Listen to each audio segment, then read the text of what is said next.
karon ipadayon na lang nato. This is to all those Filipinos who believe in Him. This is our responsibility and obligation, not only to ourselves, to our families, but to the entire country. So,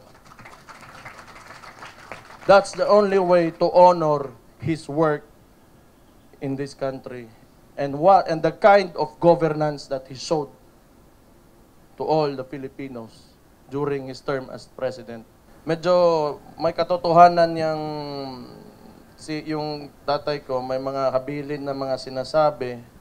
Pero I just want to tell you that hindi naman talaga natin alam kung ano mangyayari. We have a trial this September. Gusto ko para sa inyo na you should remain optimistic. Kasi hindi pwede yung padrino natin nandoon tapos tayo mahina dito. So we have to remain optimistic because for sure, to honor all the things that He did for this country is to pick ourselves up and do it harder than He did. Kailangan push talaga tayo. Hindi pwede na nagsakripisyo sa at ipinakita niya lahat ng kaya niyang gawin para sa minamahal niyang bansa at tayo naman ay titigil lang kasi dahil nandun siya sa malayo or tingin niya na wala siya, ganun. Hindi pwede. It is our responsibility now. Kasi kung hindi natin i-absorb or tanggapin yung responsibility because He only showed the way. Ang maganda doon, may daanan na pinakita yung tao sa atin. Ang kulang na lang, dadaanan na lang natin. Yun ang pinakamahirap sa lahat. Na makita natin kung saan tayo dadaan. And the only thing that we do now is to go through that road. Now, I ask you, ano ang mas mahirap? Ang sinimulan o yung itutuloy mo lang? Diba? Mas lisod yun, magsugod yun. Karon, ipadayon na lang nato. This is to all those Filipinos who believe in Him. This is our responsibility and obligation, not only to ourselves, to our families, but to the entire country. So,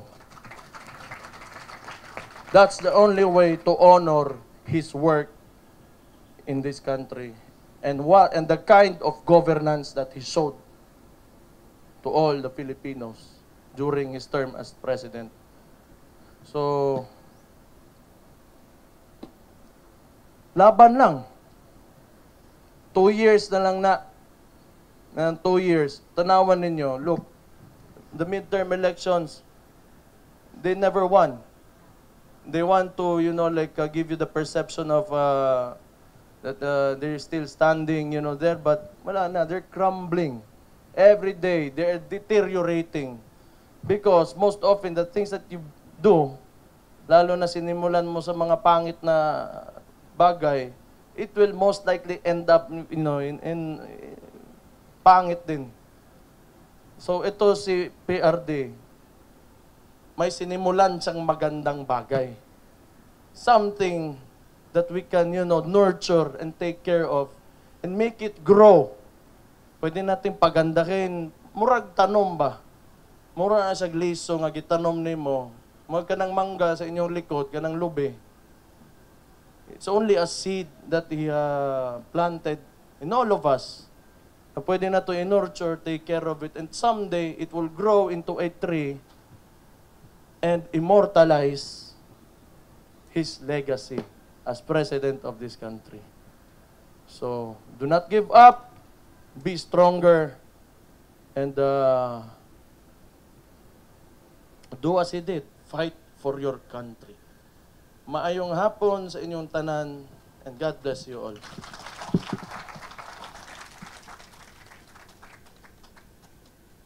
I think he deserves. Dayaday, CZ Architects and Modern Day Playground PH. Asam na sila? Dito. Hello. Good afternoon. Vlogger, si Crizette, si MJ, si Paulo, si Cho Gatago, si Si Janice, nababaylain ko nalimtan. Si Joey and Ma'am Trixie also is there. Okay, you're still here. Good. So, PRRD core group, siyempre si Attorney Llamas, Jasmine Igan, si Bam, mauning mga trabahante ni PRRD, o mga amigo ni PRRD, o mga bata, may ngapon sa inyo ha. Okay, so I just want to thank those responsible for putting up this classroom para sa mga bata. I believe you are people who believe in cooperation and selflessness in order for us to build a better society, especially for those who are less fortunate in life. So let's give a round of applause to these people, gani mga vloggers, no? O mga tao sa akong amahan nga hantot karon padayon gihapon nga nagatrabaho ug nagapaningkamot nga mapadayon kung unsa ang mga gusto nga mahitabo para sa kaayuhan laban na dire sa inyong mga bata sa balay Dangupan. Okay? So palakpakan na to sila. Kumusta man mo? O sige, manguli na ta. Okay naman di ay. So, naamoy classroom, mayo na, ang importante kaayo, okay, naaman mo diri sa balay Dangupan, no?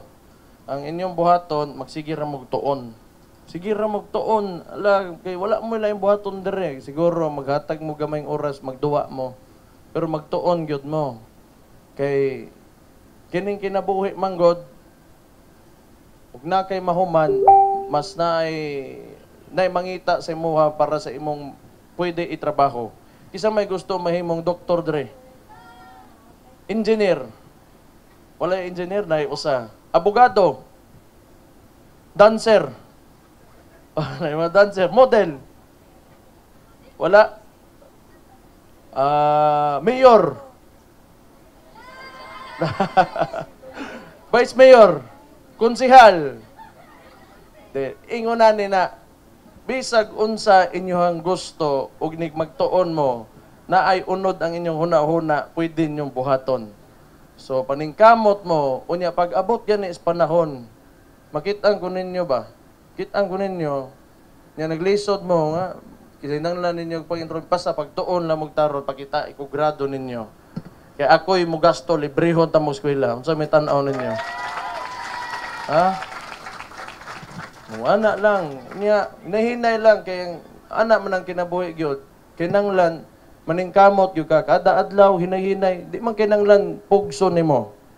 Basta hinay-hinay, makaton ka karon, pahuway, matog ka, mga di kas Ginoo. Importante kayo nga natay Ginoo. Nga di ka, kinaugmaan na pod, gamayng tuon, hinay-hinay na pod, pasalamat sa Ginoo, nga buhi ta, nakakaunta.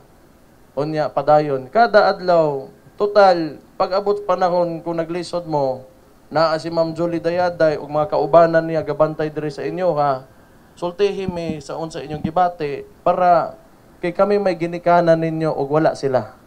So timan ninyo samtang wala mo sa inyong mga ginikanan, ako ang inyong ikaduhang papa. Okay na inyo ha. Oh. So, ayaw lang mo kagool. Importante, ang amo ang ikuandari, ginasiguro nga malipay mo. So, kana pagtuon lang mo, kaya kung gusto makita pohon, nga makaginhawa po mo sa kinabuhi. Kaya na to, dili? Kaya. O, may hilakay, may hilakay. Sige. So, asa na gani ko? Medyo may katotohanan yung yung tatay ko, may mga habilin na mga sinasabi. Pero I just want to tell you that hindi naman talaga natin alam kung ano mangyayari. We have a trial this September. Gusto ko para sa inyo na you should remain optimistic. Kasi hindi pwede yung padrino natin nandoon tapos tayo mahina dito. So we have to remain optimistic because for sure, to honor all the things that He did for this country is to pick ourselves up and do it harder than He did. Kailangan push talaga tayo. Hindi pwede na nagsakripisyo sa at ipinakita niya lahat ng kaya niyang gawin para sa minamahal niyang bansa at tayo naman ay titigil lang kasi dahil nandun siya sa malayo or tingin niya na wala siya, ganun. Hindi pwede. It is our responsibility now. Kasi kung hindi natin i-absorb or tanggapin yung responsibility because He only showed the way. Ang maganda doon, may daanan na pinakita yung tao sa atin. Ang kulang na lang, dadaanan na lang natin. Yun ang pinakamahirap sa lahat. Na makita natin kung saan tayo dadaan. And the only thing that we do now is to go through that road. Now, I ask you, ano ang mas mahirap? Ang sinimulan o yung itutuloy mo lang? Diba? Mas lisod yun, magsugod yun. Karon, ipadayo na lang nato. This is to all those Filipinos who believe in Him. This is our responsibility and obligation, not only to ourselves, to our families, but to the entire country. So,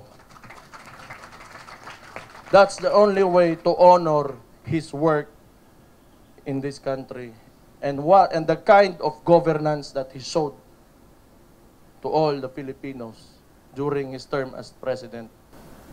So, laban lang. 2 years na lang na. 2 years. Tanawan ninyo, look, the midterm elections, they never won. They want to, give you the perception of that they're still standing, there, but wala na, they're crumbling. Every day, they're deteriorating. Because most often, the things that you do, lalo na sinimulan mo sa mga pangit na bagay, it will most likely end up, in pangit din. So, ito si PRD, may sinimulan siyang magandang bagay. Something that we can, nurture and take care of and make it grow. Pwede natin pagandahin. Murag tanom ba? Mura na sa gliso nga gitanom nimo. Mag ka ng mangga sa inyong likod, ka ng lubi. It's only a seed that He planted in all of us. Na pwede na to i-nurture, take care of it, and someday it will grow into a tree and immortalize His legacy as President of this country. So, do not give up. Be stronger. And do as He did. Fight for your country. Maayong hapon sa inyong tanan, and God bless you all.